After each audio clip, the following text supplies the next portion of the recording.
(1461년) 성녀 잔다르크의 도움을 받아 백년전쟁을 승리로 이끈 샤를 7세가 향년 58세의 나이로 사망했고, 그의 뒤를 이어 루이 11세, 샤를 8세가 차례로 즉위했으나 후사를 남기지 못함에 따라 프랑스의 왕위는 발루아 왕가의 반계인 오를레안가를 거쳐 앙굴렘가로 넘어가게 됩니다. 이후 1547년 발루아 앙굴렘 왕조의 초대 왕이자 프랑스 예술문화 발전의 기틀을 다진 프랑스와 1세가 사망함에 따라 그의 아들 앙리 왕세자가 뒤를 이어 프랑스의 왕위에 올랐으니 그가 바로 프랑스 발루아 앙굴렘 왕조의 제2대 왕 앙리 2세였습니다. 한편 그의 왕비는 왕인 그보다 더한 막강한 권력을 떨치며 프랑스 역사에 막대한 영향을 끼치게 되니 그녀는 바로 메디치가의 가장 유명한 여인으로서 근세 유럽사의 상징이 되는 불세출의 여걸 카트린 드 메디시스였습니다. 그러나 앙리 2세의 재위 초기, 국왕이 왕세자 때부터 19세 연상의 디안 드 푸아티에라는 애인을 두고 총애했던 만큼 왕족도 아닌 이탈리아의 천한 장사꾼이라 취급받는 메디치가 출신으로서 그 권위를 인정받지 못하는 사실상 허울뿐인 왕비였던 카트린은 왕의 총애 속 권력의 실세가 된 디안으로부터 갖은 모욕을 감내하는 속에 오직 자녀들을 보는 기쁨만으로 이 고통의 시간을 감내해야 했습니다. 왕세자비 때 이미 장남 프랑스와와 장녀 엘리자베트를 낳은 카트린은 왕비가 된 이후 차녀 클로드와 차남 샤를, 삼남 앙리, 그리고 삼녀 마르그리트를 출산했으니 이 삼녀가 바로 이번 이야기의 주인공이자 훗날 프랑스 부르봉 왕조의 초대 왕비로서 극적인 삶을 영위하게 되는 마르그리트 드 발루아, 즉 마고였습니다.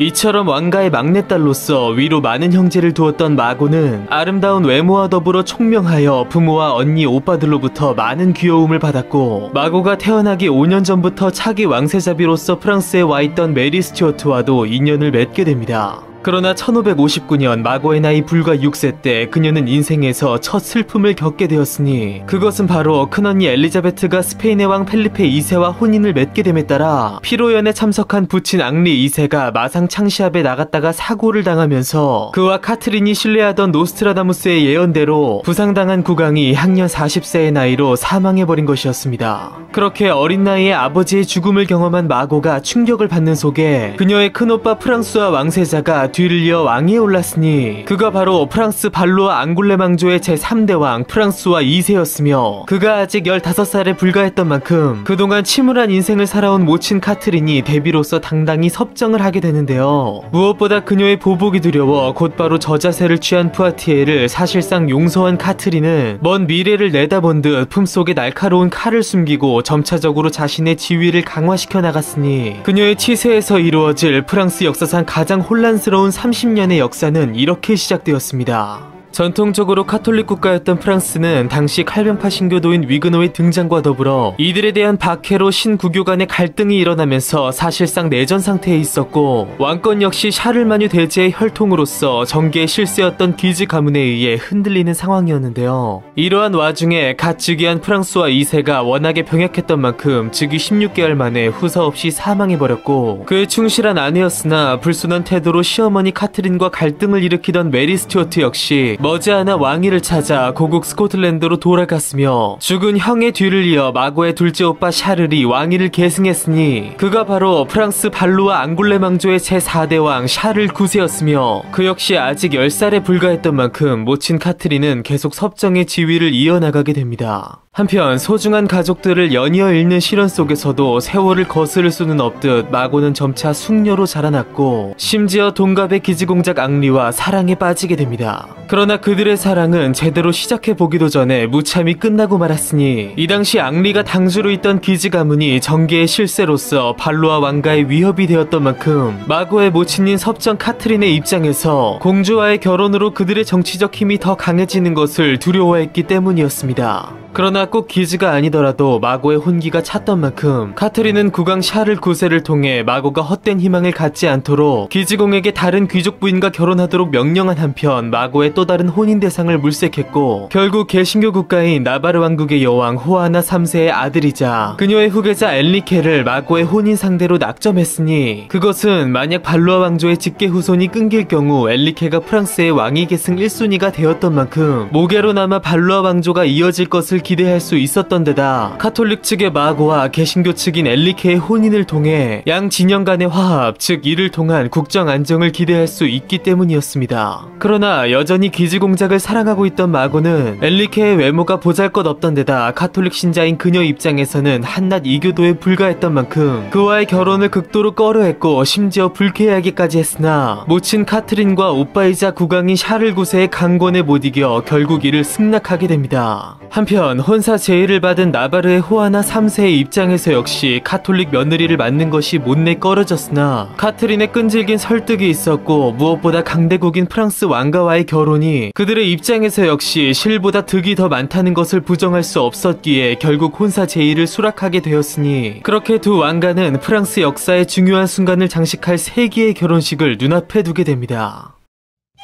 그러나 결혼식을 불과 2달 앞두고 파리를 방문한 호아나 3세가 의문의 죽음을 맞으면서 카트린에 의한 독살설이 제기되는 와중에 모친의 뒤를 이어 나바르의 왕위를 계승한 엘리케 3세는 프랑스 측의 진정한 의도를 의심하게 되었고 프랑스 측에서 역시 위그노 측과의 화합 가능성을 의심하고 반대하는 카톨릭 귀족들이 기지가를 중심으로 불어난 움직임을 보이게 되는데요. 원하지 않는 결혼과 더불어 그 뒤에 닥칠 거대한 비극을 앞두고 있는 마고의 운명은 과연 어떻게 될까요? 근세의 격동기를 살아가며 명예를 놓고 행복을 추구한 발로아가 최후의 여인의 이야기, 다음 시간에 계속됩니다.